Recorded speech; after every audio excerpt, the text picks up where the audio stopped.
The rumbling of the bus engine was a low thrum against the quiet purr vibrating from the carrier in Mark's lap. Marmalade, his ginger cat, usually a fluffy cloud of affectionate purrs, was unusually subdued.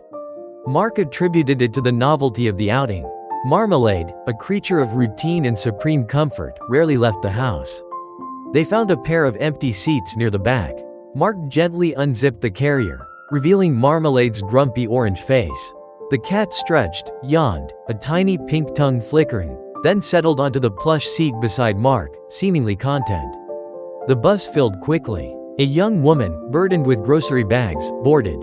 Seeing Mark holding Marmalade, he instinctively shifted, offering her his seat. Marmalade, however, did not approve. A low growl rumbled in his chest, quickly escalating into a furious hiss. Before Mark could react, Marmalade leapt from his lap, landing with surprising grace in front of the startled woman. He stood on his hind legs, a tiny, furious orange lion, and let loose a series of ear-splitting meows that echoed through the bus. It wasn't just meowing, it was a tirade, a high-pitched, insistent, utterly indignant string of yowls that, to Mark's horrified amusement, sounded remarkably like frustrated demands. The woman, crimson-faced, looked like she'd just robbed a baby of its pacifier. This is my seat. Mark swore he heard Marmalade screech, though it was undoubtedly a particularly expressive series of meows. Get up, I was here first. The bus erupted in laughter.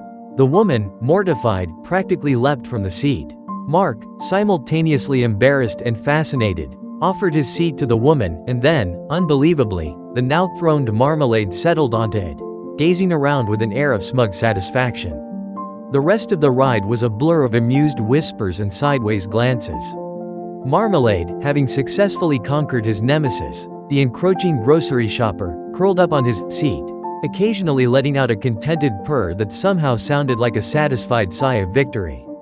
As Mark got off the bus, a young girl shyly approached him. "My grandpa," she whispered, her eyes wide, he says your cat is the bravest thing he's ever seen." Mark smiled, shaking his head.